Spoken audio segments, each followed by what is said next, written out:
Muy buenos días, amados hermanos y hermanas. Hemos llegado al capítulo número 22 del maravilloso libro de Josué. En este momento, recordemos que el territorio ha sido repartido, se han establecido las ciudades de refugio, se han establecido las ciudades para los levitas y ahora es el regreso de aquellas tribus, la tribu de Rubén, la tribu de Gad y la media tribu de Manasés, que habían recibido tierras del lado este del Jordán. Estas tribus, ellos mismos al pasar por estas tierras, habían pedido a Moisés el quedarse en estas tierras. Encontraron estas tierras apropiadas para sus ganados y pidieron el poderse quedar en estas tierras. Si deseamos recordar este momento, lo podemos encontrar en el libro de Números, capítulo 32. En el versículo 4, ellos se presentan ante Moisés y le dicen: si hallamos gracia en tus ojos, des esta tierra a tus siervos en heredad y no nos hagas pasar el Jordán. Pues esta tierra es tierra de ganado y tus siervos tienen ganado. Así que esta idea no le pareció bien a Moisés de entrada.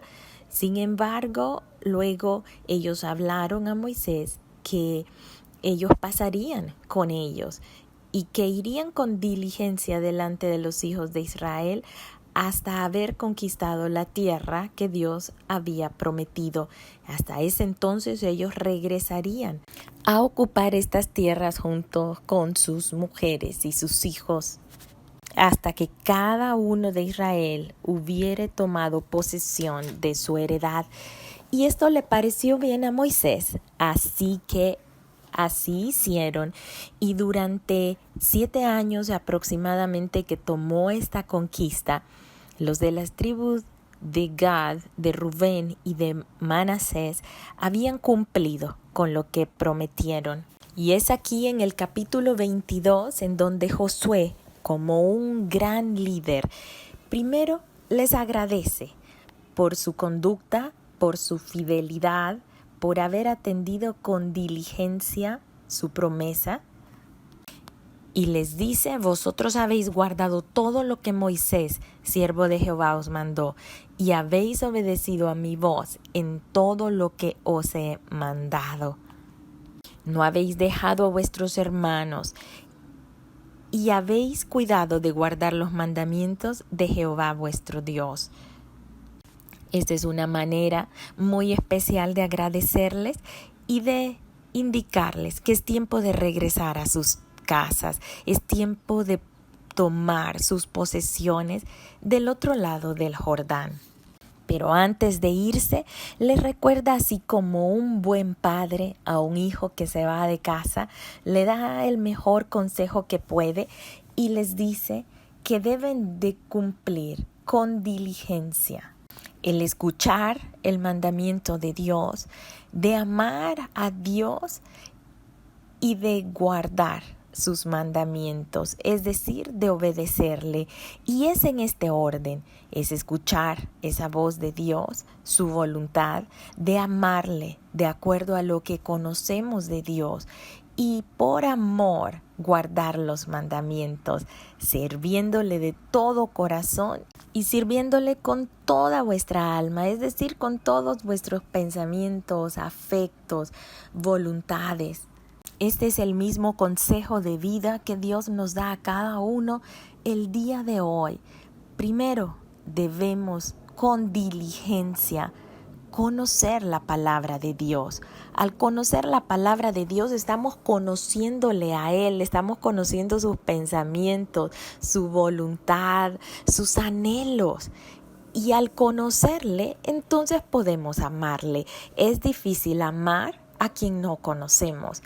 Así que es en esa intimidad, es en esa relación diaria, es en ese descubrir diariamente a Dios y sus maravillas que nosotros podemos amarle, admirarle, embelezarnos con su belleza. Y es dentro de ese sentido de amor y de admiración que va a surgir en nosotros ese deseo de obedecerle.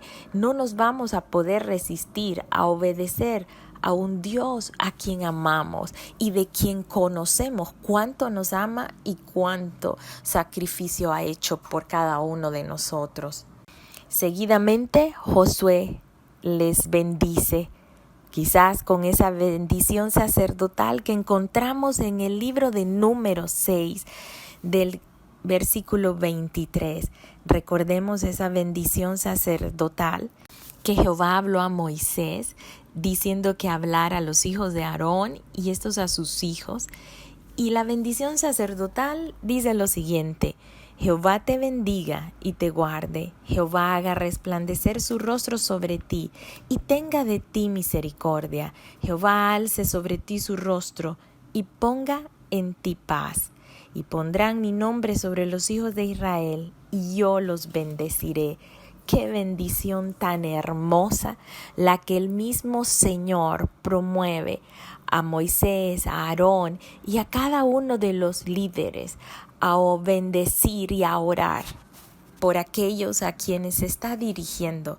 Josué lo hace con este grupo, con estas tribus que están por tomar su camino, separados del resto de las tribus que se han asentado del lado oeste del Jordán. Así que yo me puedo imaginar este momento con mucha nostalgia, con alegría sí de haber logrado su acometido, con la alegría de haber tenido la victoria de parte del Señor y de haber cumplido con fidelidad con lo que habían prometido. Sin embargo, hay la nostalgia de esa separación después de tantos años de luchar hombro a hombro. Así que estas 2 tribus y media toman su camino y antes de cruzar el Jordán edifican un altar de gran apariencia, un altar que se podía ver de la distancia.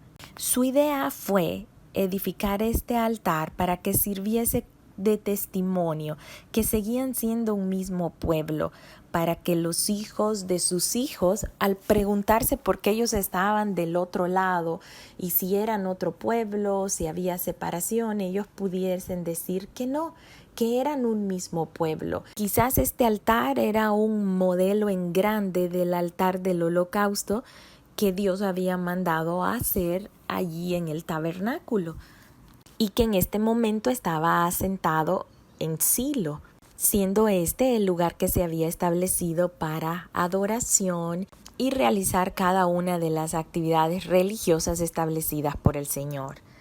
Ellos no estaban edificando un altar para sacrificios, sino para testimonio. Sin embargo, cuando el resto de la congregación se dio cuenta acerca de este altar, pensaron que lo estaban haciendo para honrar dioses paganos y establecer una división entre ellos. Así que todos, unánimes, se pusieron de acuerdo en que había que ir contra ellos. Antes de emprender esta lucha y este enfrentamiento, decidieron enviar a Finés, el hijo del sacerdote Eleazar, y a 10 príncipes, uno de cada tribu de Israel, para poder ir y confrontar a estas tribus. Esto resultó muy sabio, pues ellos habían supuesto lo peor.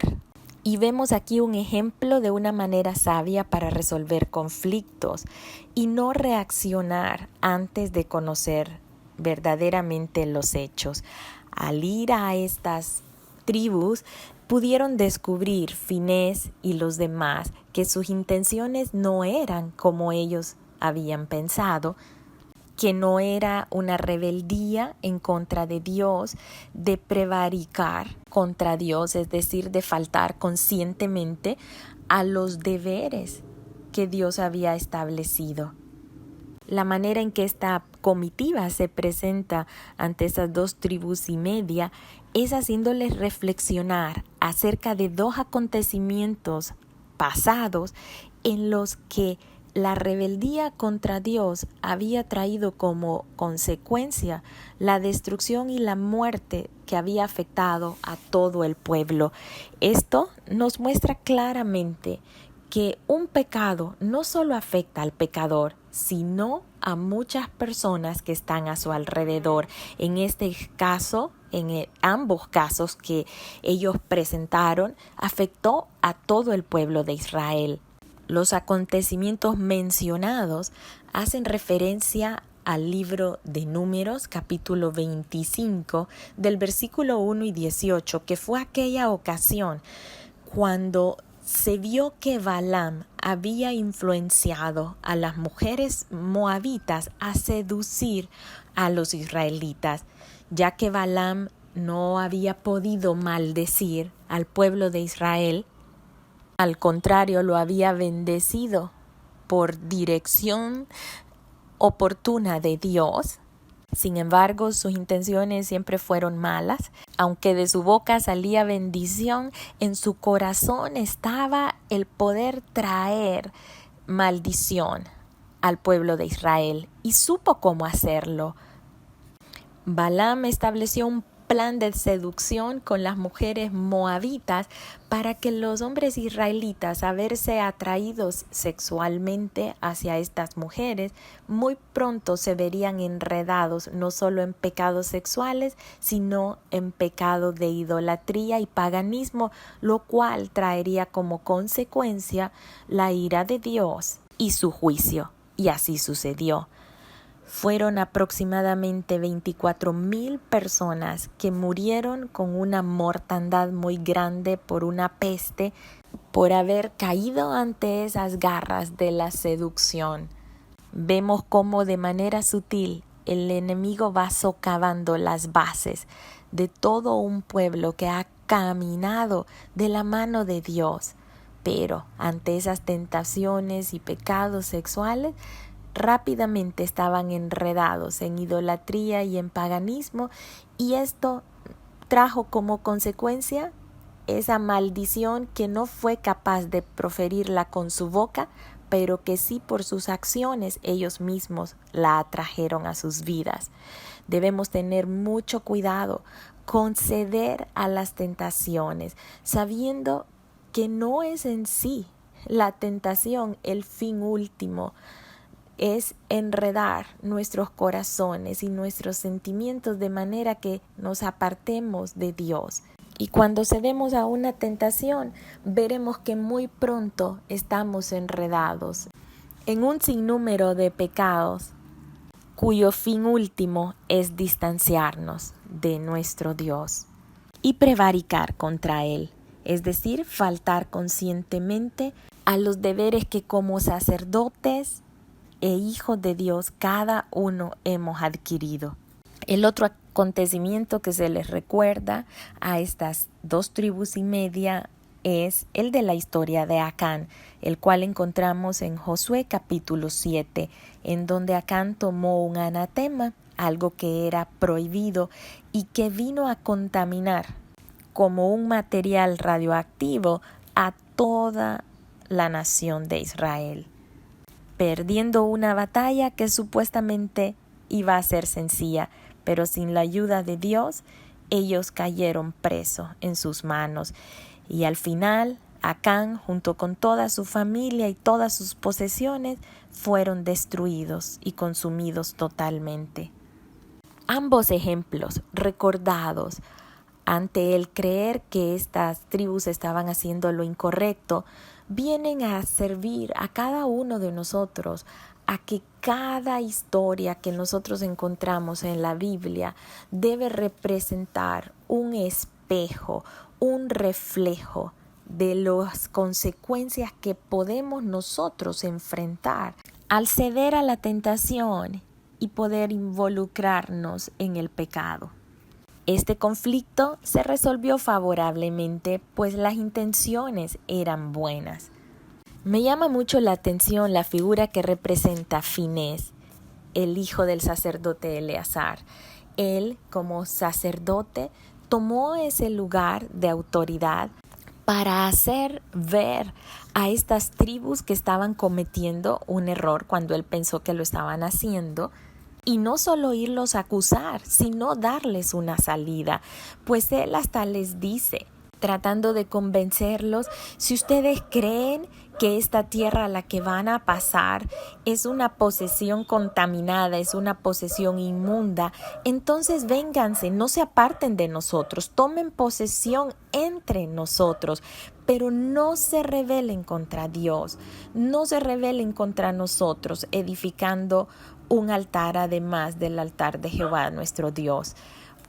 Es decir, este buen líder está diciéndoles, vengan, no se queden del otro lado del Jordán.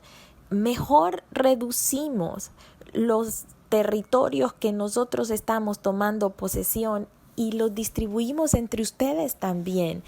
Pero es peor que ustedes se aparten y comiencen a cometer una prevaricación contra Jehová, sabiendo que al hacerlo, entonces las consecuencias no solo las sufrirán ustedes, sino también todos nosotros. Así que es Finees, un sacerdote, un líder espiritual que está actuando sabiamente, que no solo está yendo hacia ellos con un dedo acusador, sino que también les está dando una salida. Si este hubiera sido el caso, si ellos en realidad estuvieran en rebeldía contra Dios, hubiera sido una gran oportunidad para prevenirles de continuar cometiendo ese error. Finees y todos los demás líderes entendieron las razones y las intenciones para edificar este altar. Entendieron que era como un memorial, como un testimonio para ellos y para las generaciones que venían por delante. Así que les pareció bien dejarlo allí. Y ellos pudieron partir en paz. Vemos cómo este capítulo nos deja mucha enseñanza. Nos deja la enseñanza cómo debemos responder ante esas situaciones de conflicto, cómo deben ser resueltos, que se debe escuchar a la otra parte antes de reaccionar. Vemos también qué importante es un pueblo que entiende la necesidad de poder defender y de poder tener ese celo por la santidad de Dios. La manera como reaccionó la congregación, todo el pueblo, debió agradar en cierta manera a Dios, porque lo estaban haciendo por celo a Él, protegiendo esa santidad a la que el Señor los había llamado para poder reflejar la gloria de Él. Muestra el grado de conciencia que habían adquirido tras haber pasado tantas situaciones como la de Baal-peor, donde se inclinaron ante esos otros dioses tras ser seducidos por las mujeres moabitas y por la situación que ocurrió con Acán. Así que vemos que han aprendido sus lecciones y no quieren dejar ningún portillo abierto que pueda volver a traer condenación.